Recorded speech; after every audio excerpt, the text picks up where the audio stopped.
Birmingham City, Coventry, Ipswich, MK Dons, Portsmouth, Sheffield United, Southend, Walsall. The list goes on and on. We're mixing it with the big boys. It's the start of season 3. This is Barnet Bound. Run the intro.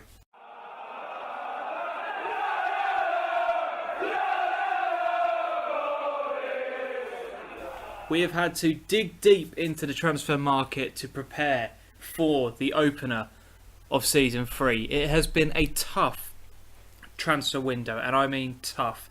A lot of players have come in and a lot of players have gone out. Again, so far we have struggled to spend any money, but the club hasn't got any. So, what has happened since the last time that we saw each other? Well, in terms of the outs, we released a whole bunch of players here at the end of the season. People like James Pearson has gone out, Johnny Leddy, Sam Muggleton, Josh Hare, Harry Taylor, Matthew Stevens. Some of the youngsters that never really kicked on at the club have also gone out. Obviously, Dembele, who was originally transferred to go out, he has now moved on. Obviously, really disappointed with this one, but his contract is expiring. He rejected everyone we offered him. He's now getting over $3,000 at his club in France, so you can't really blame the lad. Corey Francis has gone back out on loan. Ryan Loft has gone out on loan as well. I've loaned him out because we've bought in a new striker. Sam Tufton's gone out. I've sold. Andy has gone to AFC Wimbledon. They're in the same division as us. That's going to be an interesting one, but I couldn't give him first team football. He was complaining about it, so I've just decided to sell him. Now, this was probably the most disappointing transfer of the whole summer. Unfortunately, Savas got annoyed because I rejected an offer for him from a Greek club. He got really annoyed, said he wanted to go back there. Another Greek club came in with an offer for £300,000. So for us, £300,000 at this point in time is a lot of money. We've also got a 30% sell-on fee, so hopefully, if he can get better, we might be able to get a little bit of money off that. Again, he's now on £2,700, so he's absolutely laughing right now. Charlie Sheen has gone out on loan, and also we've just sold Cameron Park, our player of the year 2 years ago. He's been a good player for me, but I've bought in somebody who I now feel is going to be a better option going forward in this season. Now, the signings in, let's go through them on an individual basis. So I got my man, Ricky Holmes. I've finally got him. I've signed him on a free contract. He's going to be a very, very good option on the left of midfield. He's got a good engine about him. He's got good dribbling, good crossing ability. He's got good determination, flair, work rate, you name it. He's the ultimate left-sided midfielder. I can't wait to work with him on a continuous basis. He's done very well during pre-season, getting 3 assists.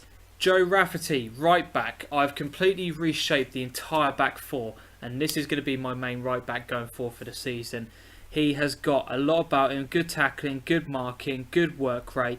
His physicals are good. He's 23 years old, got released by Rochdale, and I think he's going to be a very good option for us. Miles Kenlock has been released by Ipswich, and we've managed to pick him up. He's on £1,000, a very, very decent left back for this division. He can only get better. Current ability 2.5, potential 4, possibly 5. I think the boy can do very well. 20 years old, can only get better. Max Hazeldine now, or Hazeldine. I love this bloke from the second I set eyes on him. 20 years old, has got pace to burn. Fantastic free kick taking, good determination. He's got decent finishing, heading, composure. Everything that you want from a striker.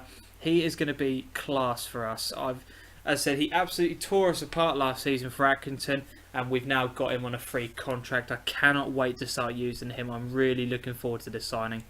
George Ray came in on a free contract from Crewe. Him and my other centre-back partner, who I've just recently signed, have both been from Crewe. Hopefully that's not a sign of things to come, but at 23 years old, I think he's a very good player, has the potential to get better. He's going to be our main centre-back, along with Harry Davis. Now, Harry Davis is exactly the same type of player. Really, really good all-round player. But as I said, 25 years old, I think he's still a good option. Got a good value about him, and he's got some very, very nice all-round stats. Chris Hurd was released by Chesterfield, former Aston Villa player. 28 years old. I've just brought him in to be a little bit more of a defensive shield for certain types of games I'm wanting to play. I've got a second tactic we're now going to employ, and I think Chris Hurd can be a massive part of that tactic. He's got a bit of a temper on him, but he has got fantastic teamwork, work rate, tackling, determination, bravery, strength, everything you want in a proper ball-winning midfielder. Valued at 400,000, easily our most expensive player. Really, really decent option. Signed him on a 2-year contract. He's on a bit of money, but I think he's going to be a very good player for us. And the final signing, this guy, 19 years old, Welsh, under 21 international. I've signed on him on a free deal. This is the reason why I got rid of Cameron Park, because I think that Nathan Broadhead, I've seen him on a couple of occasions. He's done quite well. I've been very impressed with him since he's come into the club. Very good natural fitness and teamwork, and everything else is solid stats, and they're only going to increase. Currently, his ability is 2-star, 3.5-star, potentially 4.5-star potential. Really, really good player. Has been released by Everton, and I think he's got something really, really good to offer. I can't wait for him to start getting involved with us this season. Now, our first match of the season is going to be taking on Walsall. Our pre-season has gone okay. We've played a lot of lower league teams just to try and get form and fitness together and really get people gelling well. The only real competitive game that we did play was against Man City, where we got taught a footballing lesson. They absolutely destroyed us, but just under 5,000 fans turned up at the Hive. Real good income source for the club. And then we took on Udinese. Now, I took them on last season, I believe, and we lost against them, 1-0. This time we drew 1-1. I like playing against them. They're a good side. They provide us with a good test. They play 5 at the back, so it's really a good opportunity to try and break them down and develop our attacking options as a squad. So pre-season has gone okay. Picked up some solid wins. People did well, but this is where things get interesting. We take on Walsall in our first game in Sky Bet League 1. Massively excited for this one. Can't wait to get into the game.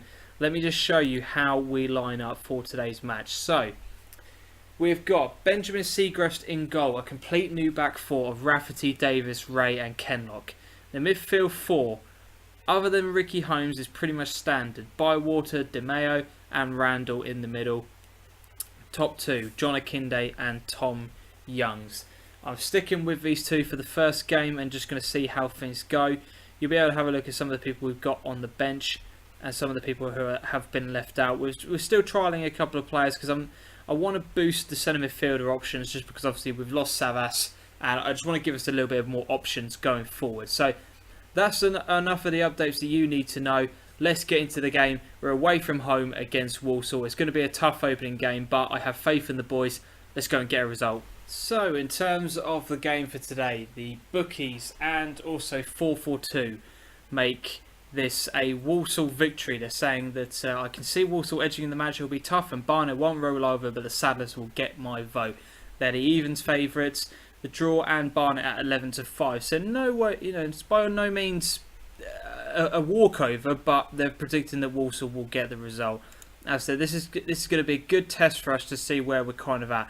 Let's just have a look at some of the opposition we're against. We've got people like Tyler Blackett, Kyle Bartley, Paul Downing, who I actually really rate in real life. I'd love Norwich to go and sign him. Laukovic, Sam Mantum. I mean, we are in for a tough game today. Tough game. I'm just going to say that we're huge underdogs. No pressure. I'm just going to say I believe in you boys. Come on, show me what you can do. We'll start off in a counter-attacking style of play. We know the team. We know what we have to do. Come on, ball. Oh, too fast. I do this every single time because I watch my pre-seasons in quite a fast format.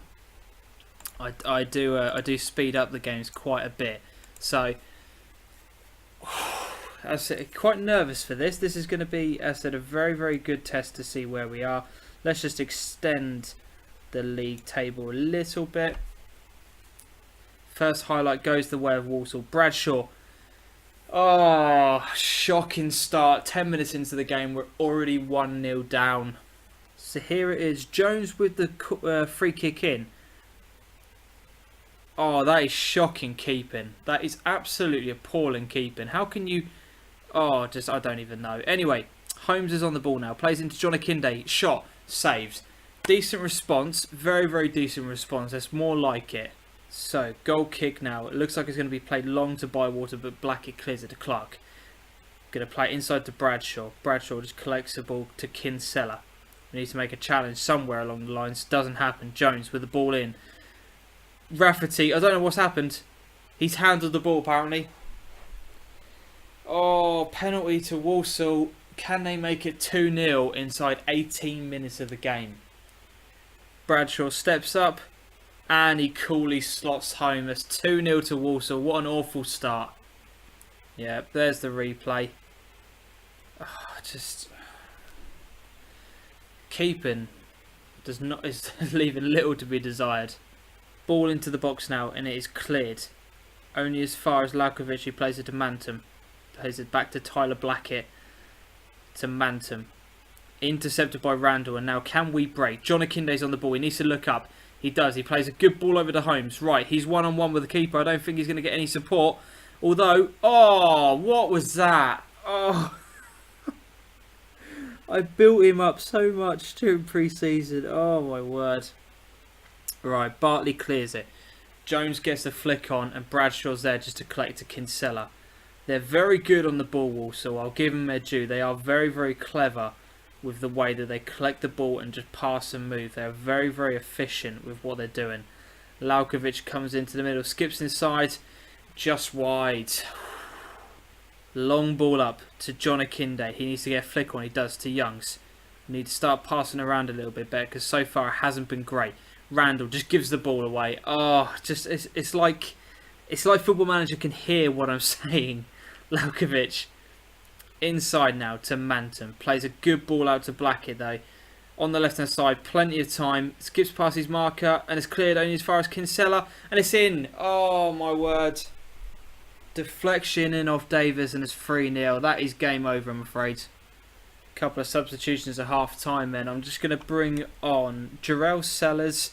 And I'm also going to bring on Richard Baldwin, who's a youngster come through from our academy at right back. I'm going to say Joe Rafferty and Ricky Holmes off. Neither one of them had a good game. To be honest, I could have taken off about 3 or 4 others. But they're the 2 subs we're going with for the time being. As I said, this game is pretty much over now.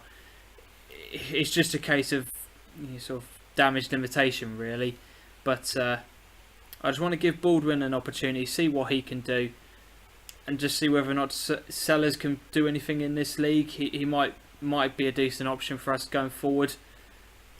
Kenlock's just going to come off for Elliot Johnson. There hasn't been a single highlight in the second half.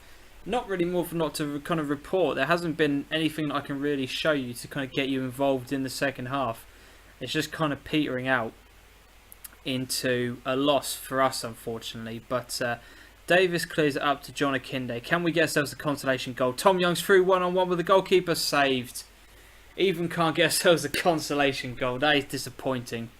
And the clock's just ticking down. And there it is, full time from the Bescott Stadium. 3-0 defeat.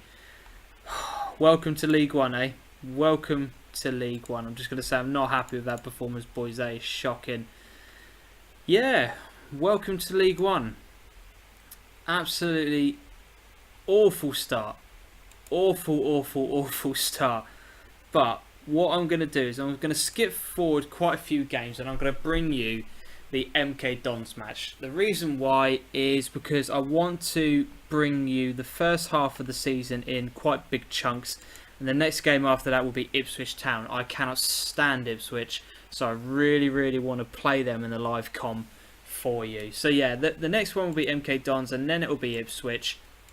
So that's going to be a proper test now to see how we can try and bounce back after a disappointing opening game in which we've lost 3-0 to Walsall. If you've enjoyed the video, please give it a like, comment, retweet, share it to your friends, tell your family about it.